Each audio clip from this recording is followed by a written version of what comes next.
This is my Rue Darkhollow soap. I haven't made it in a while, and I have not made it in this large mold yet, so this was a little bit of a learning curve. I kind of just woke up. Forgive the groggy voice. This one is just 3 colors, and you just alternate them. Well, that's not true. It looks like I did gray in between the white and black each time to make it more of a blend. But you just keep doing it from the same corner and let it fill up, as you can see. You really shouldn't mess with it. It looks like later I start to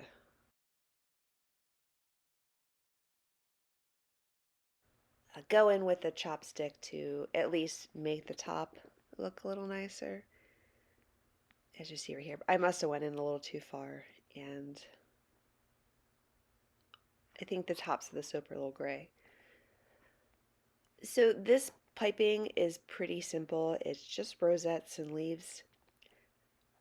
Again, since this is a bigger mold, I was just sort of feeling it out, and I went a little larger than I wish I had gone. Also, I think I took out way too much soap for the piping bags, and because I'm determined to use it, I can go overkill putting it all on the top. What I finally started doing was measuring, actually taking the scale back out, putting the cup on in the bag on the scale and measuring how much soap I put in there, making a note, and then next time I can adjust. The white I know is that large pipette, a 2D. The gray is escaping me at the moment. It is probably just the next smallest size of the rosette. And then when I come in with this black, it's the largest piping tip. I'll have to write it down because again it's gone. It's not, I don't, is it a 366? I don't know. I don't love this piping tip, and I always forget and I keep using it. And then I use it and it just looks like slugs to me. It dries okay, but it looks really gross right here.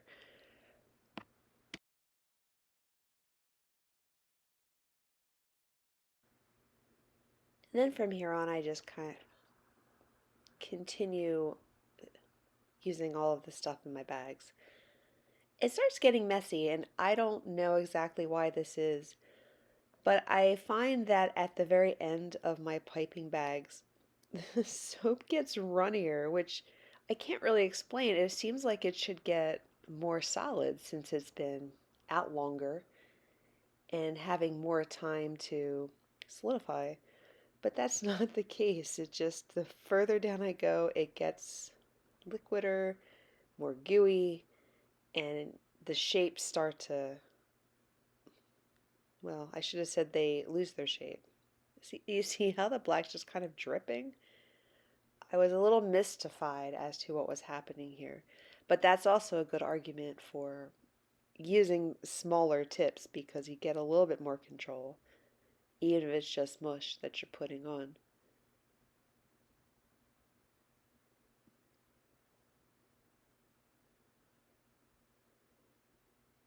Yep, see, I I don't know. Sometimes I wish I didn't have to go back in. I just want to do it one pass. But it doesn't always hurt to have some dimension by going over things again. It's just if you have just too much, your design I say that like I have any idea what I'm doing before I go in, but your design can get away from you pretty quickly. And then I just keep finishing up using what I have in my bag.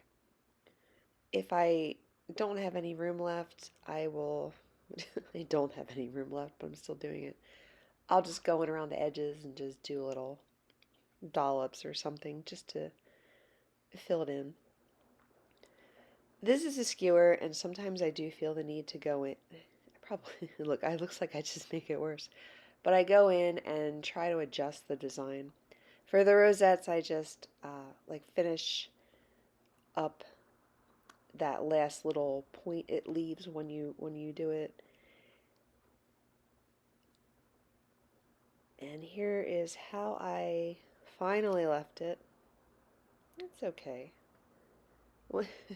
I posted this on TikTok, and somebody said, when you'll see me take the lid off it once it's dry, they say, it looks like rolled up underwear. At first, I didn't know what she was talking about, but as you'll see in 1 second, I see it now. It kind of does look like that. But anyway, this is 2 days later, and I actually really like the way it dried to a fade. I'm pretty happy with the colors. I don't like going too dark because it just stains everything in your bathroom, and I mean, life's hard enough, right? This was heavy, and I remember wondering why it was so heavy. Maybe I was just tired that day. This is a log splitter uh, from, sorry, I'm going to lose it. Custom Craft Tools. I like it, but I've already had an experience where the logs weren't as exact as I had hoped they would be, which was kind of the point that I bought it. Look how cool this came out.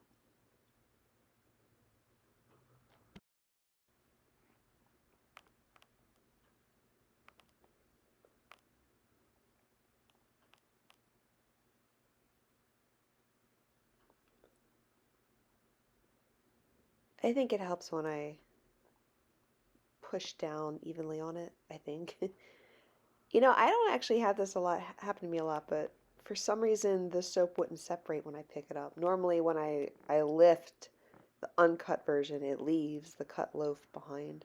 It wasn't happening here. I just had to pick up the whole thing and separate it once it was sitting down. I love the idea of the splitter.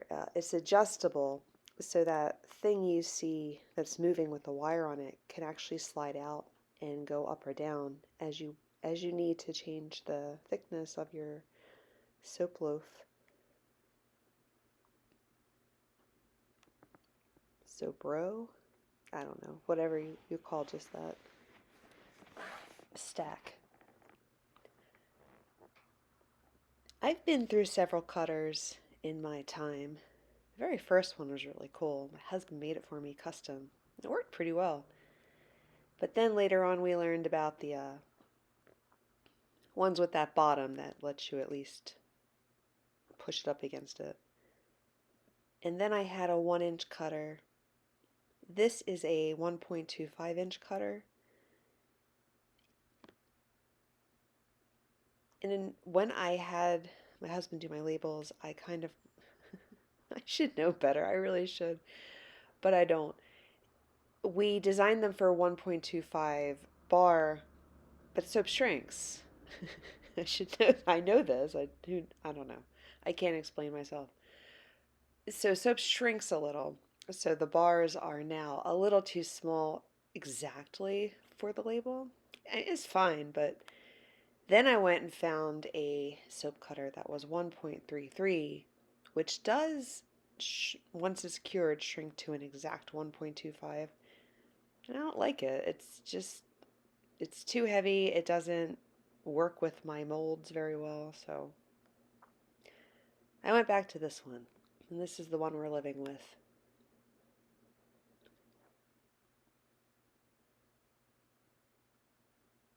Besides, the thicker I go up with the bars, I get more self-conscious about the price because I charge $9 now, but that's for a 6-ounce bar.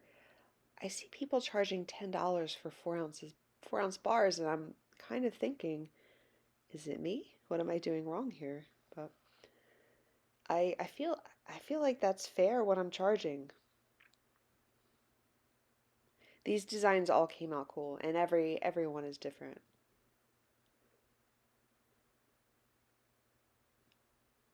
Someone recently asked me, what do I do with the ends? You see them? They're called, well, I call them soap butts. I think a lot of people call them soap butts, but you can also just call them the soap ends. Sometimes I will cut them up and give them out as samples, but usually they're for the house because we're not going to buy soap. That would be kind of dumb, right? So that's what we just use in the house. I have piles of these ends. And we go through them quickly enough. Anyway, so that's it for this soap experience. And here are the final product pictures I take for this particular soap. This will be ready early May.